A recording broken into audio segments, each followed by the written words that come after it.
2024 September 7వ తారీఖున శనివారం రోజున వినాయక చవితి రానుంది.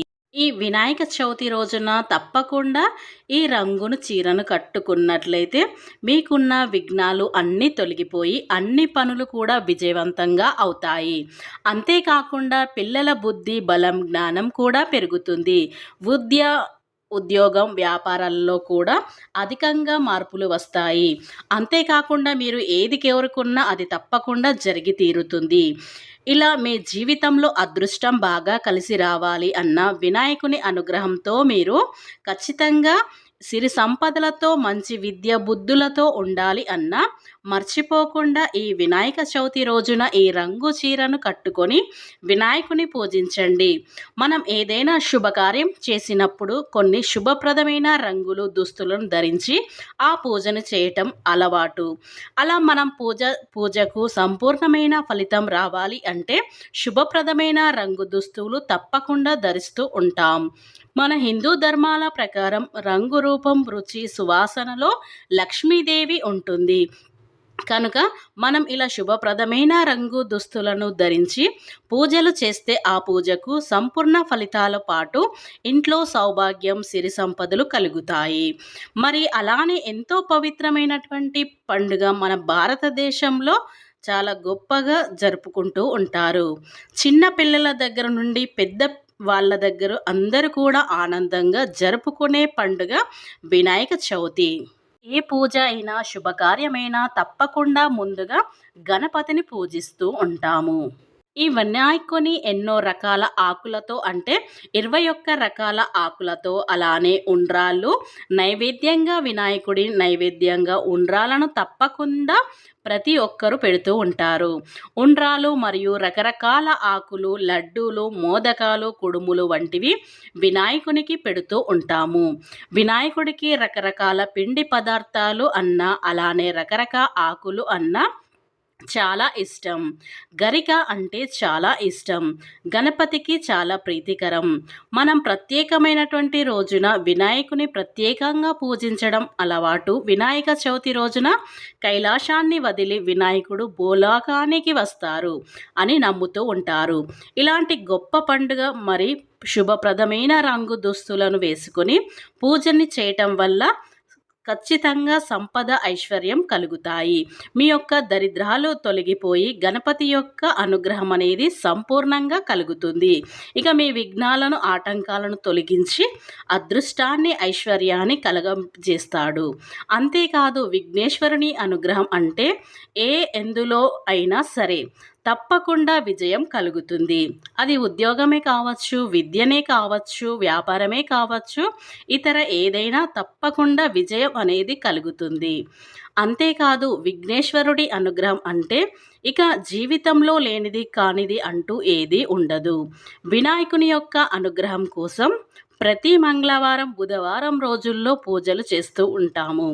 అలాంటి గణపతి ఎంతో ఇష్టమైనటువంటి వినాయక చవితి రోజున ఈ వినాయక చవితి గణపతికి ఈ రంగు చీరను కట్టుకొని పూజించడం వల్ల తప్పకుండా విఘ్నేశ్వరుడి యొక్క అనుగ్రహం లభిస్తుంది.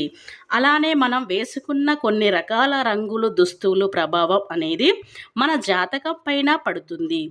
మనం ఏదైతే మంచి రంగు, శుభప్రదమైన రంగు దుస్తులను వేసుకొని పూజ చేయటం వల్ల శుభాలు కలుగుతాయి.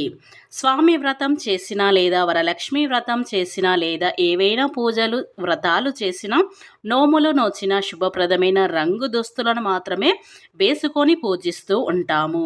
శుభప్రదమైన రంగు దుస్తులను వేసుకొని పూజ చేస్తే ఆ పూజకి సంపూర్ణమైనటువంటి కటాక్షం అనేది మనకు కలుగుతుంది. అలాంటి ప్రత్యేకమైన రోజున ఆడవారు మర్చిపోకుండా ఈ రంగు చీరను కట్టుకోవడం వల్ల తిరుగులోని రాజయోగం పడుతుంది.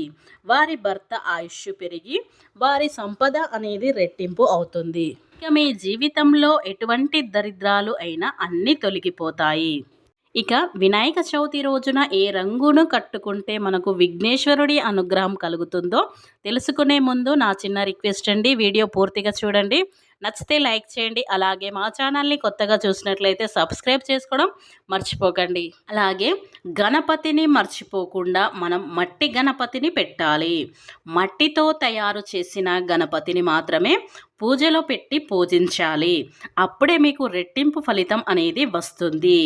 అలా చేయటం వల్ల మనం ప్రకృతిని కూడా ఎప్పుడు ప్రశాంతంగా ఉండేలా చేస్తుంది. మన ప్రకృతిలో ఎటువంటి జీవరాశులు కూడా ఆనందంగా ఆరోగ్యంగా ఉంటాయి. అంతే తప్ప ఎన్నో రకాల కెమికల్స్ను ఉపయోగించి చేసినటువంటి గణపతిని తెచ్చి ఆ గణపతిని నిమజ్జనం చేసినప్పుడు ఆ నీళ్లు చాలా రకాలైనటువంటి కెమికల్స్తో నిండి ఉంటాయి. ఇది విషపూరితంగా మారిపోతుంది. ప్రకృతిలో ఉండే జీవరాశులు కూడా ఎంతో హానిని కలిగిస్తాయి. కనుక మనం భవిష్యత్తులో తరతరాలు వారికి ఎలాంటి అంటే మన భవిష్యత్తు తరతరాల వారికి ప్రకృతి అనేది లేకుండా పోతుంది. ఇప్పటికే జీవరాశులు చాలా వరకు అంతరించిపోయాయి. ఇక నుండి అయినా సరే మనం చేసే పూజలలో ఖచ్చితంగా మట్టి గణపతి ఉండేలా చూసుకోవాలి. అప్పుడే మనకు రెట్టింపు ఫలితం కూడా వస్తుంది. సంపూర్ణమైనటువంటి వినాయకుని యొక్క అనుగ్రహం అనేది మనకు లభిస్తుంది. రకరకాలని వినాయకుడిని పూజిస్తేనే మనకు వినాయకుడి యొక్క అనుగ్రహం కలుగుతుంది అని అనుకుంటే తప్పు. మట్టి గణపతే మనకు శ్రేయస్కరం. కనుక ఈ వినాయక చవితి రోజున ఖచ్చితంగా మట్టి గణపతిని తెచ్చుకోవడానికి ఎక్కువ ప్రయత్నించండి. అప్పుడే మీకు సంపూర్ణమైన వినాయకుడి యొక్క అనుగ్రహం అనేది లభిస్తుంది. ఇలా వినాయక చవితి రోజున శనివారం రోజున ఇంట్లో ఉన్న అందరూ కూడా కుటుంబం సభ్యులు అందరూ కూడా వేకువజామునే నిద్ర లేవాలి. ఇంటిని వాకిని శుభ్రపరుచుకొని తలంటు స్నానం చేయాలి. ఇలా స్నానం చేసే సమయంలో ఓం గణేశాయ నమః అనుకుంటూ స్నానం ఆచరించండి. ఆ తర్వాత స్నానం పూర్తయ్యాక మంచి ఉతికిన శుభ్రమైనటువంటి దుస్తువులని ధరించాలి. ఇలా శుభ్రమైనటువంటి దుస్తులను ధరించడం వల్ల మనకు సకల దేవతల అనుగ్రహం అనేది లభిస్తుంది. ఈ రంగు దుస్తులను వేసుకోవడం వల్ల పాజిటివ్ ఎనర్జీ కలుగుతుంది.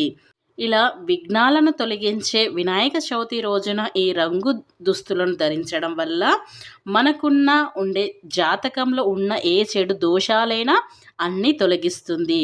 ఇక వినాయక చవితి రోజున తెలుపు రంగు దుస్తులను ధరించడం వల్ల మీకు అదృష్టం ఐశ్వర్యం కలుగుతుంది. అలాగే పసుపు రంగు ఉన్న దుస్తులను చిన్న పిల్లలు కానీ పెద్దవాళ్ళు కానీ ముసలి వాళ్ళు కానీ ఇలా ఎవరైనా పసుపు రంగు దుస్తులను ధరించడం వల్ల వినాయకుని యొక్క అనుగ్రహం కలుగుతుంది.